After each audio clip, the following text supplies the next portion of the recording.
Olá, estamos partindo então para a resolução da prova da UPF, Universidade de Passo Fundo, a prova de Física edição 2018-1, prova de verão de 2018.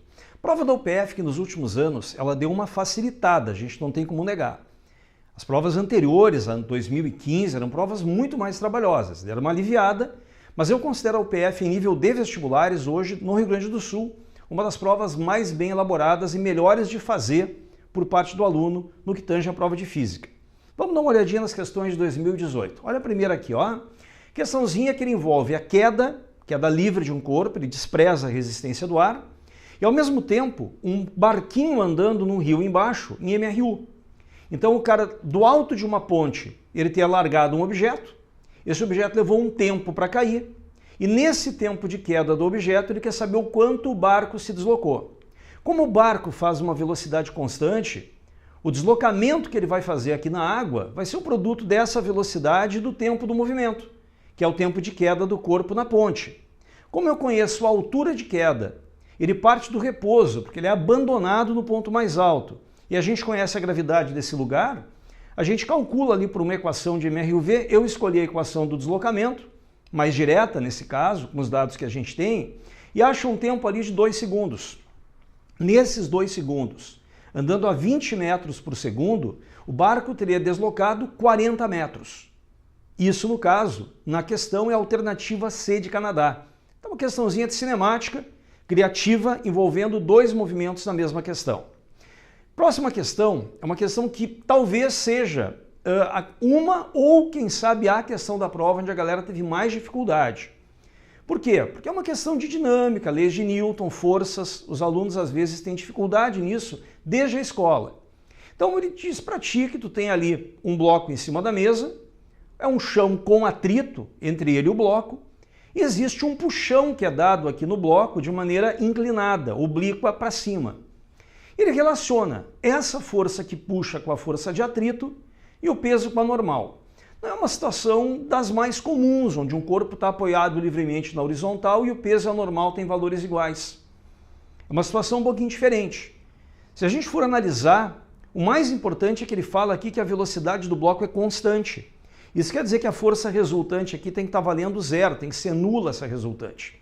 Vamos dar uma olhadinha. Como é que a gente avalia isso? Olha, se a resultante tem que ser zero, eu anulo ela na horizontal e na vertical. Isso é chave. E para analisar melhor, eu tenho a normal e o peso na vertical e o atrito está na horizontal. Mas a F não está em nenhuma nem outra. Então eu vou tirar aquela força F do jeito que ela foi colocada e vou substituí-la por 2 componentes. A diferença daqui para o futebol é que quando o sujeito levanta a plaquinha na beira do gramado, sai um jogador e entra outro. Para nós aqui, sai um vetor, vão entrar 2, que são as componentes dele. Vai entrar uma componente horizontal, que é uma Fx, e uma componente vertical ali em cima, que é uma Fy. E agora, gente, todas as forças estão representadas ou em x ou em y. E a resultante nula pode ser feita tanto em uma quanto em outra. Lá em x, eu tenho só 2 forças, está mais tranquilo. Uma para cada lado, os valores das duas têm que ser iguais. Como a força de atrito está equilibrando um pedaço da força F, que é o Fx, se a força de atrito cinética iguala o valor de um pedaço da F, em relação à F inteira, ela é uma força menor. Por exemplo, se a força F valesse 100 e ela componente, por exemplo, valesse 30, a força de atrito ia valer 30, ia ser menor que o 100, porque ela iguala um pedaço da F, uma componente dela. Agora, na vertical, a gente tem 2 para cima e uma para baixo, que é o peso. Galera, então, é diferente de um corpo apoiado livremente na horizontal, onde a normal e o peso têm valores iguais. O corpo está recebendo, abre aspas, uma ajuda à força normal para cima, que é o Fy. Então, além da normal, existe uma Fy para cima que equilibram juntas o peso. O peso é a normal mais essa componente. Então, em relação ao peso inteiro, a normal é menor, porque tem uma força ajudando ela para cima. Isso te leva na questão relacionando tanto na horizontal quanto na vertical uma resultante valendo 0, a alternativa B de Brasil. A força que puxa é maior que a de atrito cinética e o peso é maior que a normal. Alguns alunos têm dificuldade, reitero, nesse tipo de questão dinâmica, Desenhar as forças e se ligar que a velocidade é constante para achar uma resultante zero é muito fundamental. Pessoal, próxima questão da prova, a questão talvez a mais simples, tá? A questão da faca cortando algum objeto. Se a faca corta um objeto, bom, o que corta o objeto? A força ou a pressão? Cara, não é a força. Senão tu podia pegar uma faca com uma área de corte enorme, gigante, muito grande, e com muita força fazer um corte. A gente sabe que não.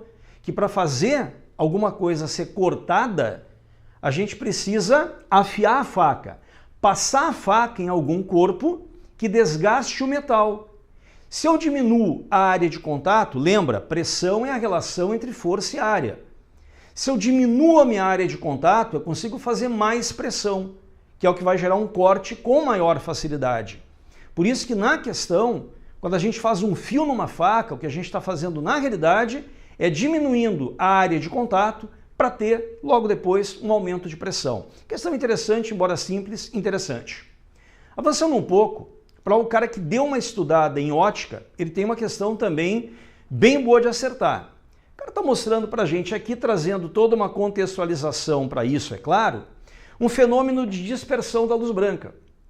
Tem um raio de luz branca que vai penetrar numa peça de cristal, de vidro, de um material transparente, e a luz vai dividir-se nas cores que compõem aquele branco. O Vlavável, o vermelho, o laranja, o amarelo, o verde, o azul e o violeta. Se quiser colocar ali entre o azul e o violeta um anil, alguns espectros trazem ele também. Mas na realidade, a diferença que vai acontecer, o que vai causar essa diferença do comportamento das cores dentro desse meio cristalino é o índice de refração. Porque no ar, cujo índice de refração é aproximadamente 1, então tu pode dizer que o índice de refração do ar é aproximadamente o mesmo do vácuo. Esses raios luminosos têm o mesmo índice e a mesma velocidade. Mas quando tu penetra naquele meio, aquele meio oferece para cada frequência de cor, entenda-se para cada cor, um índice de refração diferente. Então os desvios que as diferentes cores que compõem a luz branca vão ter nesse meio cristalino são diferentes. E em função desses diferentes desvios, é que quando a luz branca passa pelo cristal, ela se decompõe nas suas diferentes frequências. Questãozinha, então, que vai ter como resposta a diferença na letra C dos índices de refração causando essa dispersão da luz branca que tu pode enxergar. Já na questão 53, uma questão de calorimetria, uma questão de calorímetro, para ser mais exato. Todo mundo que estuda calorimetria tem um certo item chamado calorímetro, uma parte da calorimetria, que envolve um recipiente termicamente isolado do meio exterior, onde elementos a diferentes temperaturas colocados dentro dele trocam calor entre si sem perdas ou ganhos do meio externo. Conservação de energia. A soma de todos os calores trocados vai ser zero. Diz a questão que um professor chegou em casa, queria tomar um banho numa banheira, se descuidou e deixou a água ficar muito quente. Ele desejava tomar um banho a 38 graus, mas ele se descuidou e a água chegou a 42 graus. A gente está supondo que tenha na banheira 60 litros daquela água a 42. E a gente quer saber, abrindo uma torneira de água fria, qual é o volume de água a 18 graus que tem que entrar naquela banheira para conseguir levar dos 42 a um equilíbrio térmico de 38 graus. Buenas. Conservação de energia. A soma dos calores trocados tem que ser zero. Galera, lá no colégio o professor me falou que tinha que igualar. Não. Se tu igualar vai dar errado. Por quê? Porque o ΔT ele pode ser positivo se o cara esquenta ou negativo se ele esfria.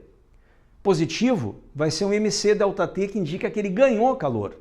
Negativo, um MC∆T que indica que ele perdeu calor. Então na soma, essa soma tem que dar zero.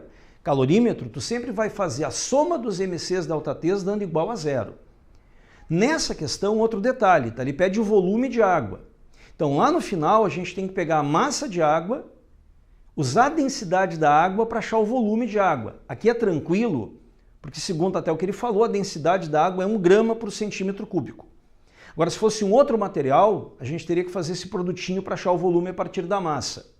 Pessoal, eu quero chamar, até aproveitar para fazer uma revisão disso, né, gente? Aproveitar, chamar a tua atenção para um elemento. Nesse produto MC∆T, O regulador das unidades, quem manda nas unidades, é sempre o calor específico. Então, nesse caso, ele é 1 caloria por grama grau Celsius. Quer dizer, então, que a massa eu vou usar em gramas. Vamos lá. Primeiramente, eu tenho uma massa de quanto? Eu tenho uma massa que vai ser 60 litros vezes 1 grama por centímetro cúbico. Pode ver que a massa lá eu coloquei como densidade vezes volume. Calor específico é 1 e eu chego a 38 saindo de 42. Como eu te disse, aquilo ali vai dar negativo. Ó. É a massa que perdeu o calor. É a água quente que vai esfriar. Aqui do lado, a massa que vai ter que entrar pela torneira de água fria, calor específico é 1, vai chegar a 38 saindo de 18. Ó. E isso aqui vai ficar positivo. Então quer dizer que essa é a massa de água que ganhou calor, é a água que vai esquentar. E a soma dos dois tem que dar 0 porque é uma energia que está se conservando. Eu chego então, gente, a 12 kg de água, que tratando-se de água, facilmente me leva a 12 litros de volume. Uma boa questão sempre para revisar a calorimetria, tá valendo, hein? Avançando um pouco, a alternativa nessa questão então é letra A de Alemanha. Eu chego numa questão que envolve muito a segunda lei da termodinâmica. Ela cita que em várias reportagens que a gente enxerga por aí, as pessoas tentam construir um motor que não necessita um fornecimento contínuo de energia eterna para funcionar. É muito conhecido na física como moto perpétuo. Então essas máquinas têm como objetivo gerar energia para manter o seu próprio movimento, bastando dar um impulso inicial, o famoso movimento eterno. Esse ano mesmo eu vi numa televisão uma reportagem de um cara que no Brasil teria construído uma. Eu ouvi falar uma vez só dele, não ouvi falar a segunda. Provavelmente não teria dado certo. Pessoal, ele está perguntando se essa máquina funcionasse, a qual lei ela estaria violando. E isso é uma coisa que a gente não pode esquecer. Quando a gente fala de energia, a gente sempre fala de conservação, desde o ensino fundamental. A energia não pode ser nem criada nem destruída, ela só pode ser transformada em todas as suas formas. Então não tem como criar nem como destruir. É muito comum o aluno pensar em conservação de energia só na mecânica. Galera, a energia como um todo se conserva. Se pegar, por exemplo, um bloco que desce uma rampa com velocidade constante, ele perde gravitacional e não ganha cinética. O que ele não ganha de cinética está virando calor, é um sistema dissipativo. Mas se eu somar todas as energias envolvidas, o calor, a cinética e a gravitacional, eu vou conservar. No universo, a energia se conserva. Então eu estaria violando a lei da conservação de energia. Eu ia necessariamente ter perdas. Cara, se eu tenho perda, eu tenho que ter uma energia entrando para compensar aquela perda. Então não tem como eu construir esse moto perpétuo. A questão foi muito feliz, viu? Tem até um perfilzinho de Enem essa questão. Vale a pena chamar atenção. Bom, questãozinha de eletrodinâmica. Está citando um aparelho elétrico. Passam diferentes correntes, o tempo está em horas. E ele dá o preço do quilowatt-hora, 30 centavos de real. Ele quer saber qual foi em reais o gasto do aparelho que teve esse comportamento. Olha só, bem tranquilo. A energia consumida é a potência vezes o tempo. Como ele deu voltagem, eu ligo em 220, e as correntes no gráfico, eu vou substituir a potência por voltagem vezes corrente, o VI, e multiplicar pelo tempo. Volta um pouco, ele quer em quilowatt-hora, porque ele deu o custo do quilowatt-hora. Então eu vou usar potência em watt, tempo em horas, e no final vou dividir por 1000. Bem tranquilo, basta organizar bem. 220, 10 amperes, 1 hora, primeiro trecho. Segundo trecho, 220, 20 amperes, 1 hora. E terceiro trecho, 220, de novo 10 amperes e de novo 1 hora. 8.800 watt-hora, eu divido por 1000, 8,8 kWh. É 30 centavos de real por quilowatt-hora. Isso vai me dar 2,64 reais. Gente, nessa questão, alternativa E de Espanha. Questão de nível mediano na prova, tá? Bom, ele cita agora uma questão de indução eletromagnética. Ele diz que o fenômeno da indução ele está presente em muitas situações cotidianas nossas. Gente, eu te garanto, em bem mais do que tu pensa. Cara, alternador do carro, geração de energia em qualquer tipo de usina, hidroelétrica, nuclear ou eólica, por exemplo, pode ser usado até nessas lanternas que a gente encontra em qualquer tipo de loja de comércio, as lanternas sem pilha, ou tem uma manivelinha, ou tem um gatilhozinho que fica apertando, ou é uma lanterninha que fica sacudindo. Independente disso, a gente tem que lembrar que a corrente elétrica induzida surge num sistema fechado, como aquela Inspira, sempre que o chamado fluxo de indução variar. Aí eu vou ter as linhas de indução cortando aquele fio metálico, gerando um movimento de elétrons que a gente vai chamar de corrente induzida. Então é uma variação de fluxo de indução magnética que vai gerar o que eu estou buscando, que é a corrente induzida. Como tu pode ver, talvez a gente possa citar como mais exigente a questão aquela das forças no bloco, intermediária, a questãozinha ali que envolveu as trocas de calor do calorímetro, mas uma prova, para quem deu uma estudadinha, muito boa de fazer. Galera, desejo para todo mundo aí boa prova da UPF e até a próxima. Tchau, tchau!